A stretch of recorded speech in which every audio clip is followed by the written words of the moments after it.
the history of the colored people in Zimbabwe, although the appropriate term is mixed race. We need to go back to 1890, when colonial rule began in Zimbabwe, aided by the British South Africa Company with funding from Cecil John Rhodes. Now, prior to that, Zimbabwe was dominated by black Africans with two dominant tribes, the Mashona and Ndebele.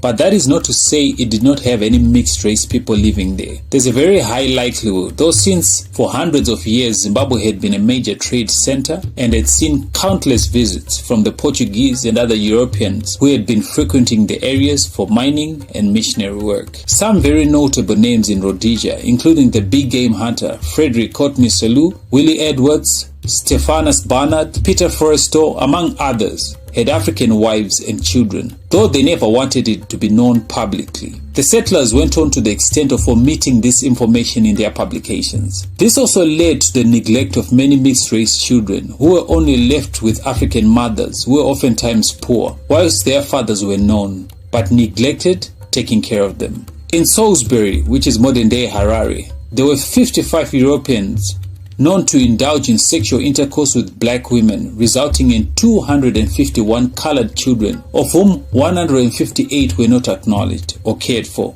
by their fathers in 1930. There were numerous complaints against such an example letter directed to the office of the Law Department by the Rhodesia Colored Society in 1929. The letter read, "We ask the government if the government can help us against our fathers. Of course they don't look after us because they know that they are natives women. They are going to have children with them. We beg the government to put up the law against these Europeans who have native women.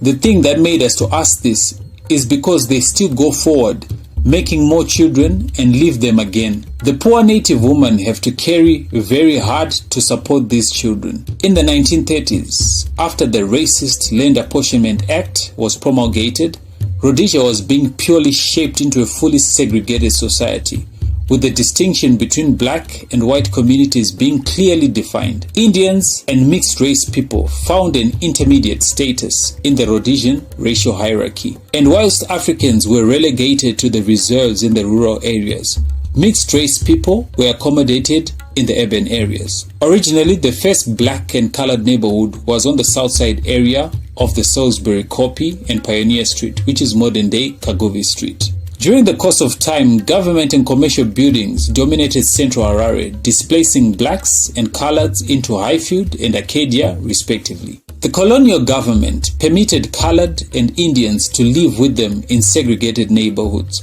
reserved for Europeans. This is also evidenced by the number of buildings in Harare and Bulawayo which were built by Indians, something that Africans were not able to do. Asians and coloreds also had access to white hospitals and schools and other amenities and had some voting powers, at least until the Rhodesian Front removed this right in its 1969 constitution. Those privileges also extended to the workplace, where 30% of the colored population was employed by the Rhodesian manufacturing sector, the remainder being tradesmen or engaged in service delivery, usually in roles that Africans could not access. Coloreds from African families were excluded from these privileges.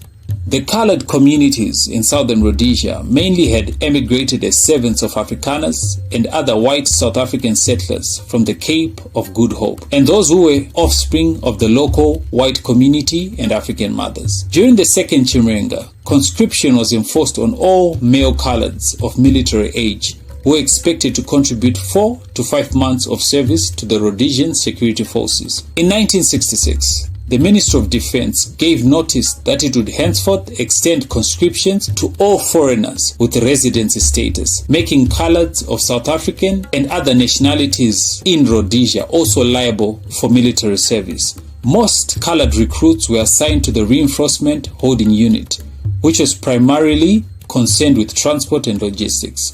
They were also tasked with providing convoy security and guarding installations targeted for sabotage by insurgents. As the war intensified, colored personnel deployed to operational areas successfully petitioned to receive the same pay as white soldiers. On the advent of independence in 1980, following the triumph of Robert Mugabe, there were 20,000 coloureds living in the country. All coloureds who registered in the Rhodesian electoral system prior to 31 December 1979 were permitted to vote, and those that did overwhelmingly voted and endorsed the Rhodesian Front. Nonetheless, Robert Mugabe would later nominate Calverwell, a leading member of the coloured community, to the Zimbabwean Senate as a conciliatory gesture. During the Second Chimurenga War, black nationalists frequently decried coloureds as having benefited unjustly from the colonial racial hierarchy. At the height of the land reform program in Zimbabwe, Zimbabwean Minister of Education